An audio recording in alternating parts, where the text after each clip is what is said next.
Just when it looked like Rangers' transfer business was winding down, the picture has shifted dramatically. A sudden change in direction behind the scenes has opened the door for an unexpected addition, one that could have a significant impact on Russell Martin's plans for the season. With the window ticking towards its close, the Ibrox hierarchy are now moving quickly to finalise a deal that few saw coming. Let's break this down in today's video, along with all the other Rangers news from the last 24 hours. There is so much to discuss in today's video, so be sure to like the video and subscribe to the channel for daily Rangers content.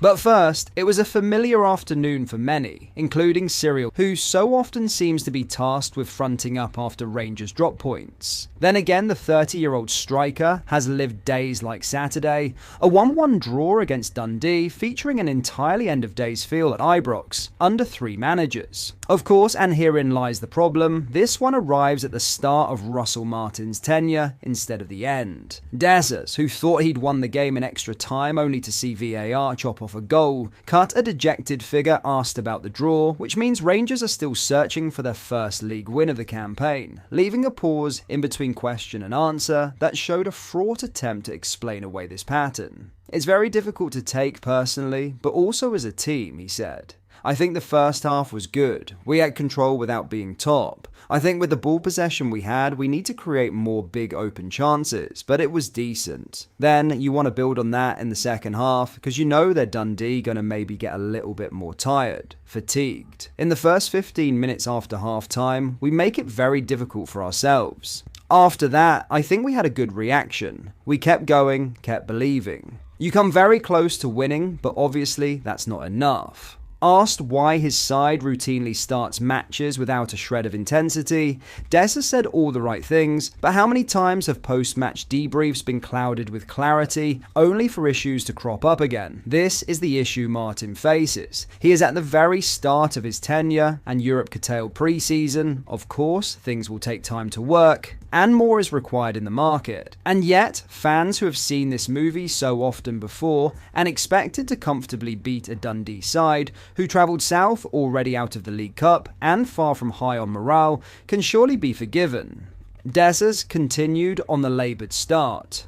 I don't think it's something that we want like that. We need to be more aggressive. If you can do it in the last 30 minutes with one man down, then you should be able to do it as well in 11 versus 11 in the first half. If talking about percentage, I think it's only about like 5 or 6 or 7%. Like just a little bit more aggressive, a little bit more at it, a little bit more having the courage to play the difficult ball instead of the same ball again. At the end, we did it with 10 men. So it is in the team, it is in us. But I think I am repeating myself in the things that have been said here. We have to be more consistent in this and also do it from the beginning of the game. It was not until the home side went down to 10 men, when Nasser Jiga was sent off around the hour mark, that some intensity was injected into proceedings. James Tavernier equalised from the spot on 90 minutes to save blushes after JD Gassama was brought down, but no winner would follow. I think you have to flip a switch. Forcing is maybe the wrong word, but I think sometimes you have to try to take a risk, Dessers replied.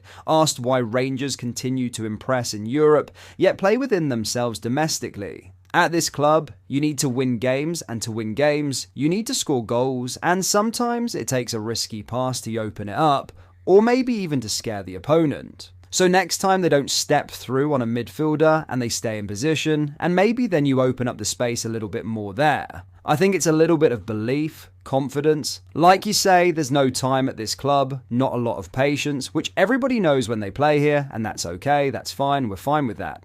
But somewhere inside yourself, you need to find that confidence and the courage to go out there and do that. Make the pass, make the dribble, try the shot, and just create something for the team.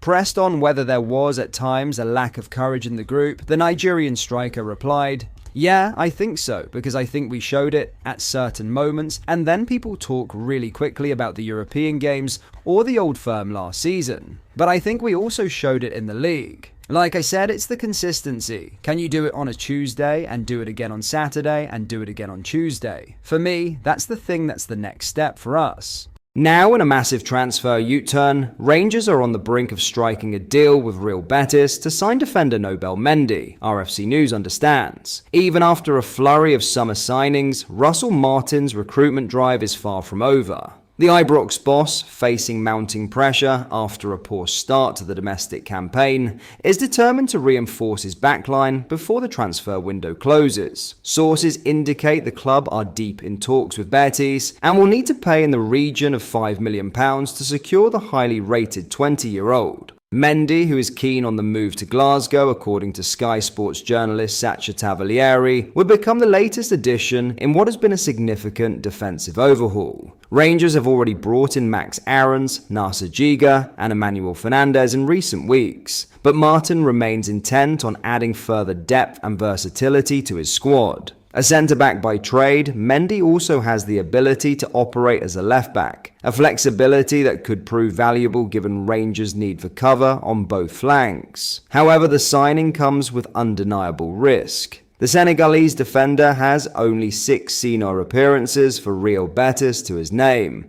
and unlike Giga, who arrived at Ibrox with a league title and 14 Champions League appearances, Mendy has yet to prove himself at the elite level. The physical intensity and tactical demands of the Scottish Premiership will present a steep learning curve, and the £5 million fee, a considerable investment for a player with such limited top-flight experience, adds an extra layer of pressure. With the club already reporting a £17 million loss in 2024, financial caution will be as important as on-field results. Still, Rangers clearly believe in Mendy's long-term potential. At 20 years old, he offers the raw attributes and athleticism to develop into a key figure if given the right environment and coaching. For Martin, it is a calculated gamble, one that could either provide the defensive stability he urgently needs or leave the club answering questions about a costly misstep. In other news, the left-back position, a persistent weak spot under previous managers, is threatening to erupt into another full-blown problem.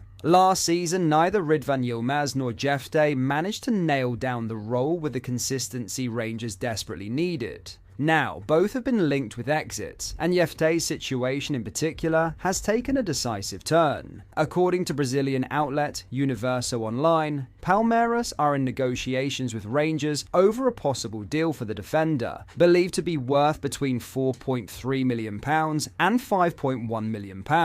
Should those talks progress, Martin could be staring at a serious hole in his squad. Jefte's record last season was respectable: 30 Premiership starts, 1 goal, and 4 assists. And interest in him is nothing new, with Chelsea having been linked as recently as January. But with Yilmaz currently the only other natural left-back in the senior ranks, and his own future far from guaranteed, losing Jefte would leave Rangers dangerously exposed. Compounding matters, Yilmaz is yet to feature in a competitive match under Martin, casting doubt over whether he has the manager's trust. Max Aarons can operate on the left in theory, but his torrid time against Facundo Pellistri in the Panathinaikos tie proved that's not a realistic long-term fix. Time is slipping away. The transfer window closes on the 1st of September, just 3 weeks to plug the gaps and bolster a squad that still feels incomplete. But that is all for today's video. Thank you for watching. I hope you did enjoy. If you did, please drop a like on the video and subscribe to the channel for daily Rangers content. We post all the latest Rangers news every single day, so make sure you join our fast growing community so you never miss out. Thank you. I'll see you in the next video.